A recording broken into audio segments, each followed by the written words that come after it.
Hey, I'm Josh Spiegel, host of the podcast Lunatic in the Newsroom. If you enjoy journalism that drifts into mild panic, wild overthinking, and a guaranteed nervous breakdown, Lunatic in the Newsroom is for you. It's news like you've never heard before. The only newsroom with a panic button. You'll laugh, you'll cry, and gasp in horror as the show spirals completely out of control. It's not just news, it's emotionally unstable. Lunatic in the Newsroom. Listen today.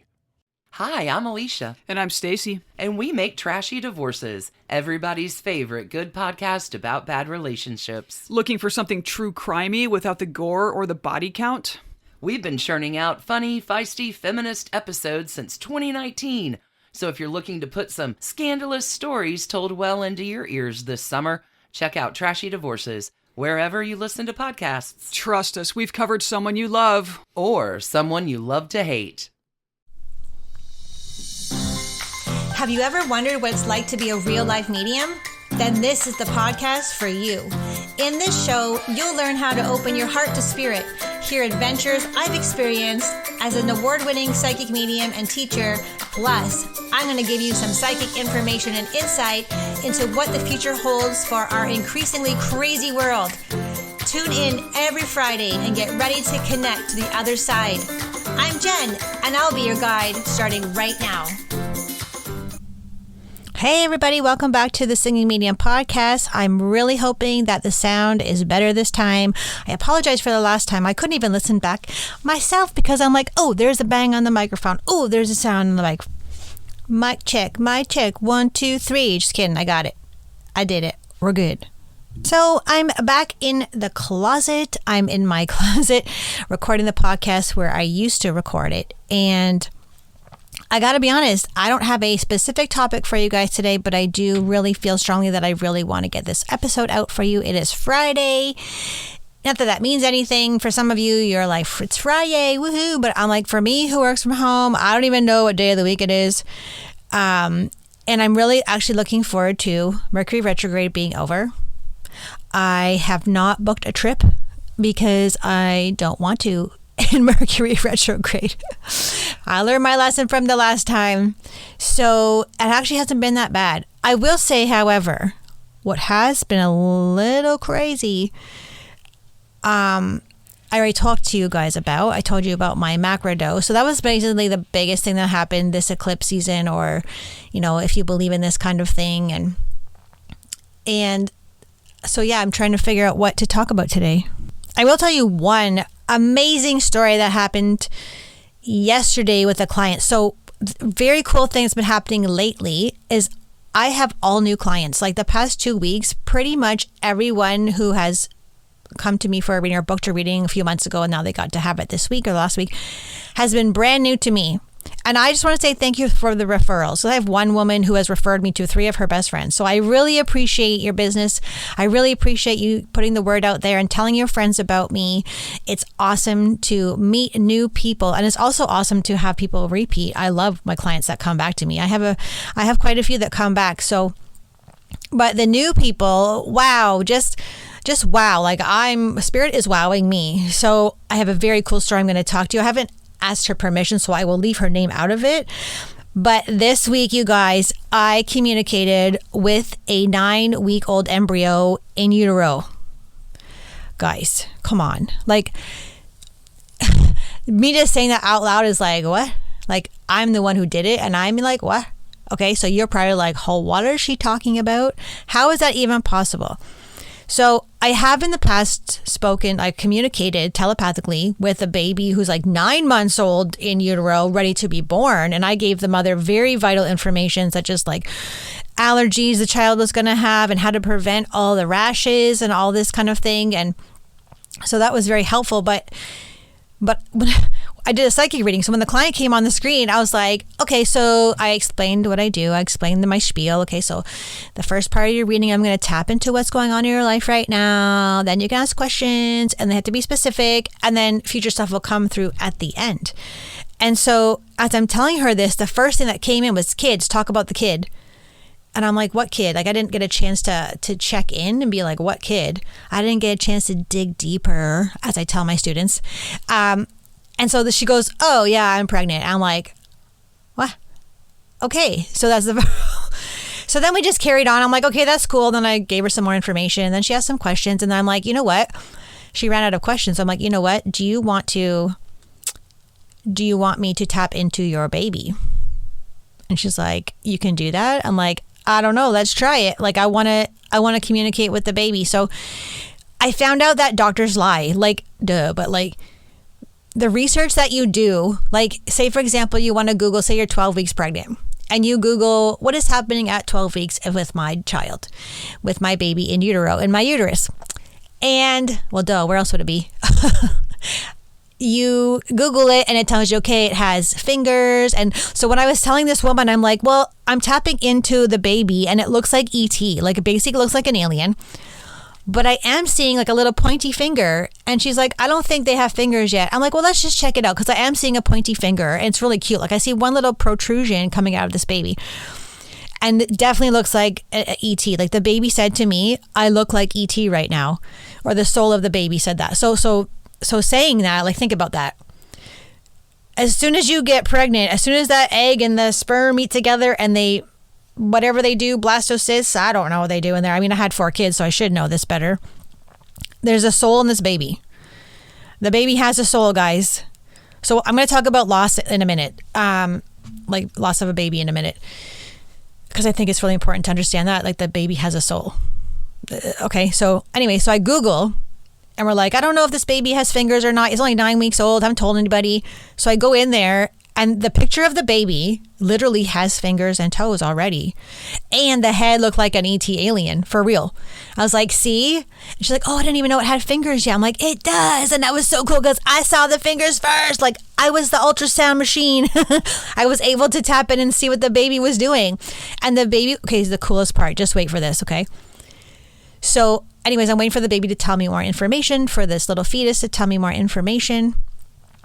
And I could tell, like, I couldn't find any information in the document or the research or Google that said that the baby could hear. Like, I didn't see any ears formed on the baby. And I'm telling you, I have no doubt that that doesn't matter. Like, I couldn't find that it had ears, but if it has fingers and toes, why wouldn't it have ears at 9 weeks? So I couldn't find any ear research like it had, but the baby was telling me, the baby said, I can hear my sibling. So this woman already had a young child. And the baby said, I can hear my sibling. And so the baby in utero said to me like this. And could hear, can't make out words, but could hear like, you know, that kind of muffly sound through this woman's uterus. In the womb. I'm floating around in the little sack here. And I'm like, I'm floating around, but I can hear my sibling playing. I can't hear what they're saying, but I hear, okay? So then I asked the in utero child, I said, do you want to tell me what your sibling is doing? And the baby in utero says, I'm a little teapot, short and stout. Here is my handle. Here is my spout. Okay, so then I was confused by that. I'm like, I don't know what you mean by that. And then I started to see, I'm like, I had a feeling it was a teapot. But first I'm like, well, like, do you have anyone who like drinks a lot of tea or like collects teapots? Because I do. Like, I collect teapots. So not everyone does that, right? She's like, no, I can't think of anyone. And I'm like, all right. So I'm like, okay, waiting for more information from the child. And I'm like, oh my God. And then I had a vision, a clairvoyant vision of this Fisher-Price teapot that sings and it has a face on it. And I said, okay, well, does your child have tea parties? She's like, oh yeah, all the time. And I'm like, okay, well, is there a teapot that sings? And she's like, oh my God, there is. And you push the button on the top. Like if you have kids, you know what I'm talking about. And my arm hair is standing up as I tell you this. And she's like, yeah. And I'm like, well, okay, your child that you're pregnant with, 9 weeks pregnant, like haven't told anyone yet, knows that their sibling is having a tea party with this plastic toy teapot that sings at the top, and the baby was doing this. Can hear the song. I'm like, I was like, what? I don't even know how to answer that. I don't even know what I'm doing. Like, I would say I don't know what I'm doing. I know I'm communicating with a baby who's 9 weeks old in utero that supposedly has no brain, that supposedly has no ears. Okay, liar doctors. They don't know that. The baby can hear. How would, I said, and we were both like in shock kind of, and even I was in shock because that's the first time that's happened. And I said, how would the baby know this? How would the baby know that your child is having a tea party with a teapot that sings that song? She's like, I have no idea. I'm like, me either. Like, it has to be real. There's no way I could make that up, right? So super cool. Just like the whole thing was just like bam, bam, bam, like all these crazy cool things coming in from this baby. And so that was the first time I had communicated psychically or telepathically with a in utero child. And I thought I had to share that story because that's unbelievable. So I want to go, and again, I had no idea what I was going to talk about. I had a feeling I wanted to talk about that story, that reading that I had this week. And what I want to say to you is a lot of times, let's just say anyone who's listening or anyone you know has experienced a miscarriage or touchier subject has had an abortion in the past. Now, I want you to know, and I don't want to make you upset, but the soul of these babies, whether it's a miscarriage, natural, passing, if something's just wrong, it's not, good for the baby to be earthside right now, or an abortion because you were younger and something happened and you just didn't think it was the right time. That soul carries on in the spirit world. So in one of the readings I was seeing a grandmother in spirit. I think it was a grandmother in spirit. I can't remember the details, but she was showing me, oh, I'm in a yard. I'm in this beautiful property with grass everywhere. And I'm like, oh, okay, that's cool. Who's here? And she's like, oh, there's a little 3-year-old over there playing. And I'm playing with this 3-year-old. And I'm like, I could see the 3-year-old in spirit. And it turns out that I couldn't tell if they were passed over or on Earth side because I was seeing the same child on Earth and the same child as a ghost. That's the best way I can describe it. So we finally figured out that this 3-year-old child, this woman had twins, was pregnant with twins, lost one of the twins, and only delivered one child of the twins. And so the twin that didn't make it Earth side is over on the other side. And I was like, I could see this child had like dark curly hair, was the cutest 3-year-old you've ever seen in your life. And she's like, oh my God, like the kid the twin that made it has dark curly hair and super cute. So it was my first time also trying to, I'm like, I don't know if it's like someone who's here on Earth or someone's passed over because it kept flip-flopping to both. And I wasn't catching, I was missing the link that it was one twin because I never had twins come through before who were not together on Earth. And so to see that was like a ghost, I was like, oh my God, so this grandmother in spirit is with the 3-year-old toddler so the miscarriage was 3 years ago. So when, say someone had a miscarriage 3 years ago, that soul of the baby goes to the other side and is with your loved ones in spirit who are already there, like your grandma, something like that. And they're taking care of this child and the child grows up. So that's how I know how long ago the miscarriage was, right? So I see a 3-year-old in spirit. And so that means it was 3 years ago that they had the loss. Wouldn't it be amazing to know? Like, I've never had a loss. I'm so blessed I've never had a pregnancy loss. And if I had, I know people who have, if I had, I would love to know that my child is okay on the other side. I bet you're listening right now, you didn't know that the soul of the baby, number one, as soon as that fetus starts forming in your uterus, in your womb, the soul is in there, okay?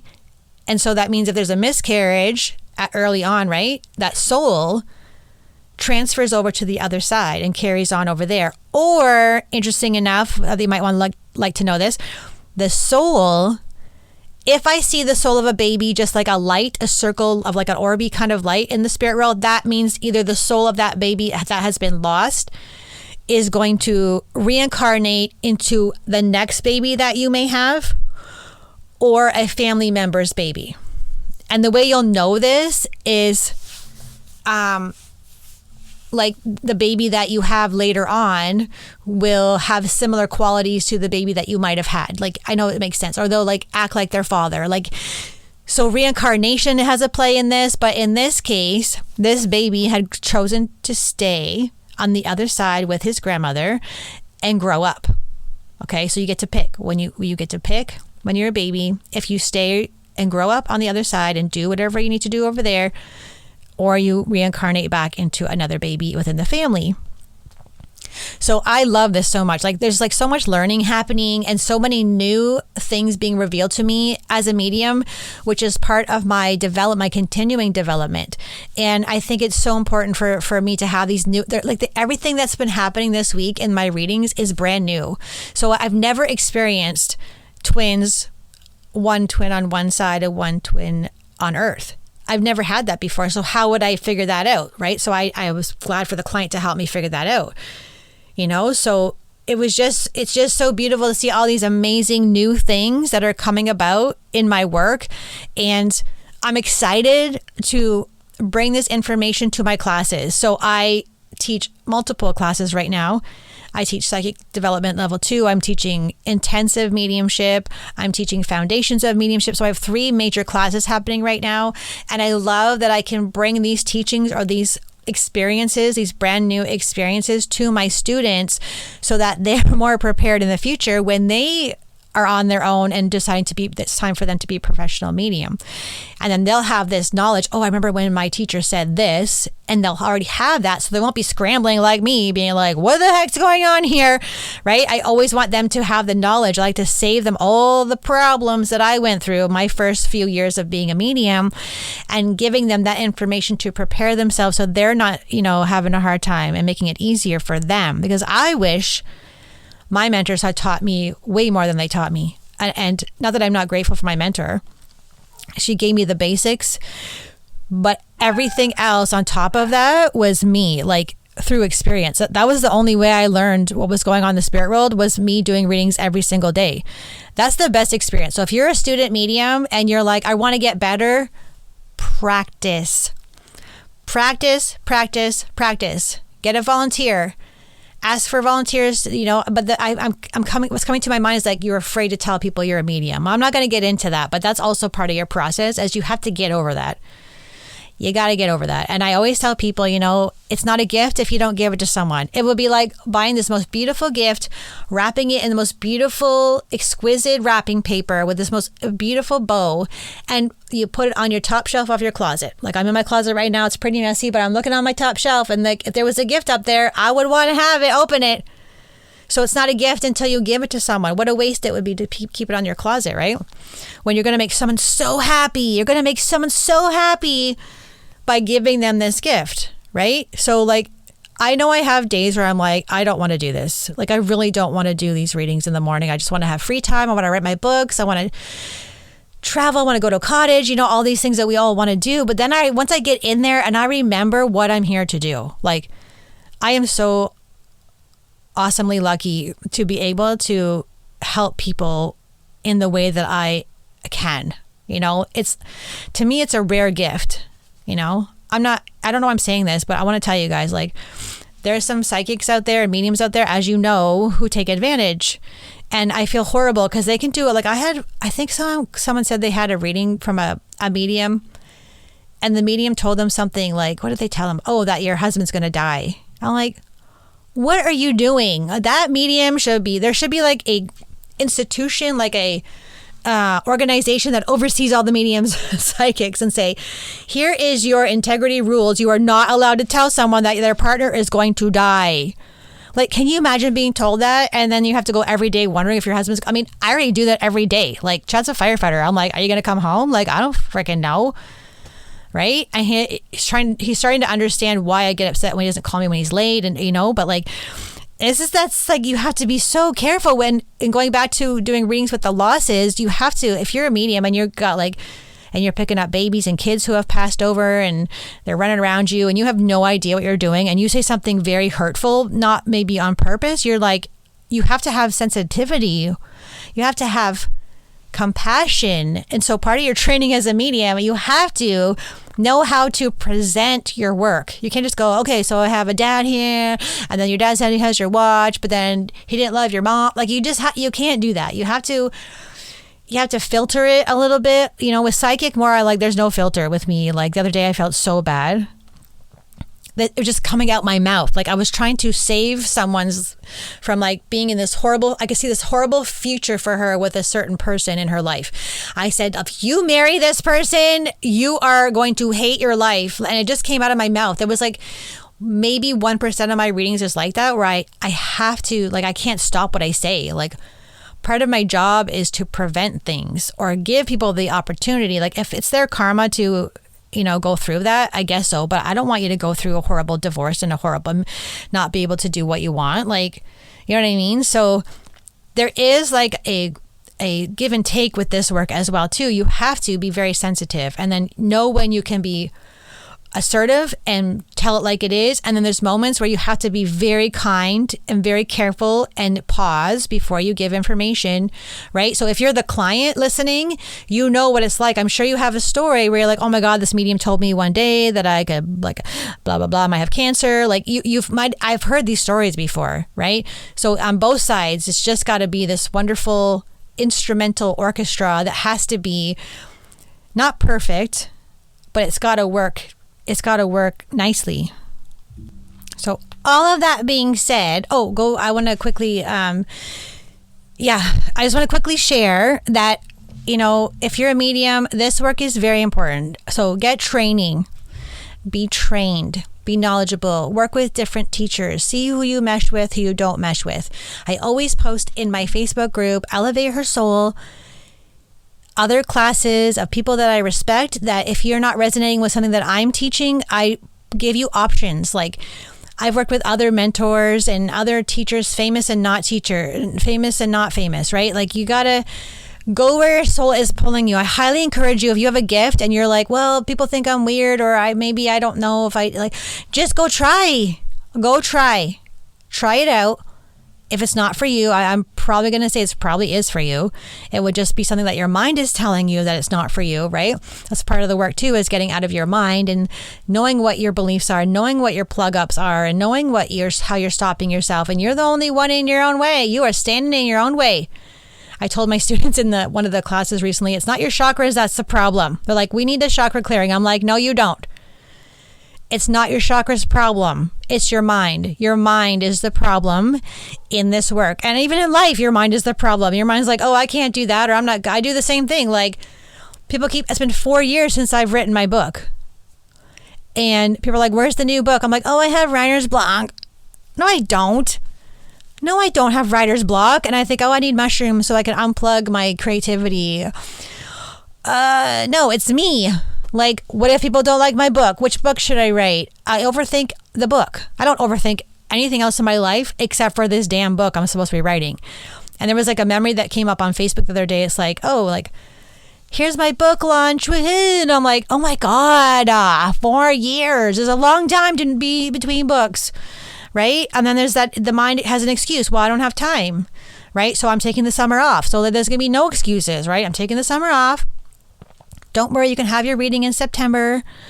Like, I just need the summer off. I just remember when I was a teacher, like, I used to have all my summers off, and I love having summers off. And I haven't done that in like 6 years. So that's what I'm doing this summer. The summer off, so I can, just relax and just allow myself to like create and just be in the present moment and just like sit by the lake and like with the dogs. It's just, you guys can't see me, but I'm like standing up while I'm doing this podcast, and it's like my arms are in the air and my knees are bent. I'm like, just like relax, like we got to do more of that. We're always so busy. You guys are too busy. You're too busy. I'm too busy to take Jen's class. I'm too busy to sign up for Spirit School. No, you're not. It's your mind. All of it is your mind. Okay? Follow your soul. Please, for the love of God, follow your soul. It's the most important decision that you will ever make. Like, I know you're like, well, wouldn't like the job that I'm going to make for the rest of my life? No. If you're doing a job that you don't love, that's not following your soul. The most important decision you could ever make is to follow your soul, because soul is love. It's not fear. It's not judgment. It's like, I'm judging you. No, you're judging yourself. So take stock of what your thought is right now. What's the thought I have in my head? Like, Jen's voice is annoying? I don't know. I don't care. That reminds me of a story before I go. Okay. Speaking of mentors and classes, so like when I first, like before I was even a medium, I was like, I had my office in Orangeville upstairs in the creepy Broadway building that was haunted as AF, and I had a business called Reiki Mom. So I had this cute logo. It was purple. I hate purple, by the way, but it was like a lilac purple, and it was Reiki Moms. Here's my office. I paid $200 a month for this office. And in there, so I was going to rent it out to a potential mentor. And she came to look at the space, like, how many chairs can we fit in here, whatever. And she said, well, in exchange for the rent, do you want to like take my class for free? And I'm like, oh, well, I don't know. Like, there's something off about the exchange with this woman. And ended up being right, by the way. But I said, oh, I don't know. And she's like, oh, okay, well, I don't care if you take my class. And I'll never forget that moment just looking at her with her like little short blonde hair.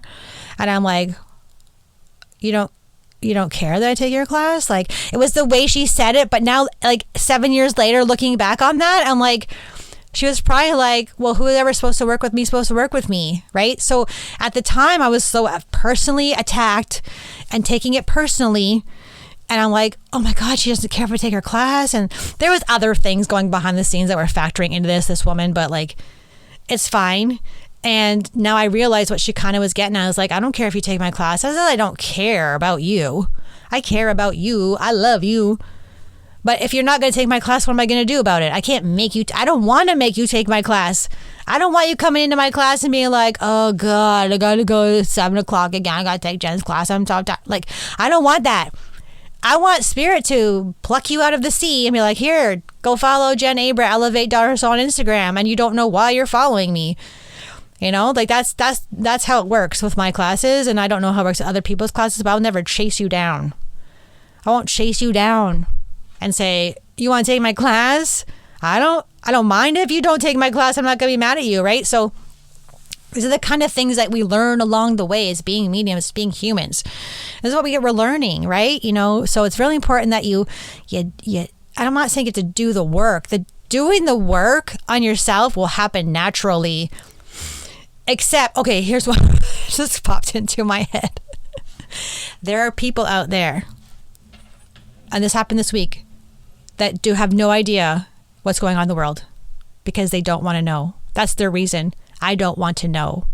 And I'm like, I guess if you have a trauma, like you don't need one more trauma, but like I'm trying to see from someone else's perspective of why you wouldn't want to know. Like I said she's like, well, I'm worried about money. And I'm like, well, you don't have to worry about money much longer. Like, money's going to change in digital crap. And then good luck with the 15-minute city. And you won't be able to spend any money that you want to buy Lulu. And you won't be able to go on a trip. Like, and she had no idea what I was talking about. She's like, I don't want to know. And I'm like, I'm not, it sounds like a judgment, but it's not. I'm generally confused and upset that I don't understand why people don't want to know what's going on. Like, they don't want to know what's going on in the sky. They think that those are the clouds. Guys, those are not the clouds. Those are not real clouds. Those are like chemicals and cloud seeding. And people are paid money to fly an airplane and put chemicals, sodium, titanium shit in the air to keep us all sick. And people just go, oh, look at those beautiful clouds. And I'm like, how do you not know what's going on in the sky? Like, they're trying to cover. Anyways, don't get me started. But my thing is, like, you got to know what's going on. You think it's okay. You probably might have the mindset that it's better to not know, right? But I bet you still feel yucky. I bet you feel worse than me knowing. I know pretty much everything that's going on in the world and what's going to happen. Not even in my psyche. I literally just know from looking at things online. And people have no idea. She thought I had 3 heads when I told her that there was going to be no more money, cash. She had no idea. I'm like, stop worrying about money. Just stop. Right? Like, when I was macrodosing last week, there was no money. Money didn't even exist. I didn't even give a shit about money. I remember having a thought in my bed, like, oh yeah, money's cool. I didn't care about it. I wasn't worried about it. I don't know how to explain it. It was neutral. Everybody's always worried about money. Like, I don't have money to take your class. I don't $500 to take your, like, you know, stop worrying about it. Just stop worrying about it. You're going to get to heaven one day and be like, why did I care so much about money? Right? You don't want money. You want freedom. It's not the money you're chasing. It's the freedom feeling. You want to feel free. You want that feeling inside of your body and your nervous system to be like, I can do whatever I want, whenever I want it. That's what I want. I want to just pick up, and you know what? I'm going to go to Costa Rica next week for like 10 days, and I'm going to sit on the beach and write my damn book. That's what I want. So it's not the money. The money's just the crappy thing that we use to get the freedom, right? Unless you marry a rich man who takes care of you, then, right? So speaking of Costa Rica, I really want to go to Costa Rica so badly. Oh my God, you guys. Okay, I'm going to go. I think this is a great idea. Me in the closet again and like standing up. Hopefully it sounds really good. Hopefully I didn't punch the mic again. Hopefully you're having an okay time. Hopefully you're okay. I hope that you are okay. And I remember I had a life coach. She always used to say, you are always okay. I was like, what? You know, we're like, I'm not doing so well, but you're okay. You're always okay. If you go into the present moment, you are always okay. Nothing is wrong. 3, 2, 1, boom. Present moment, nothing is wrong. Right? Practice presence. Bring yourself back to the present moment, not what you got to do in 5 minutes, right? Some little tricks here, how to thrive in this world. A lot of you are surviving.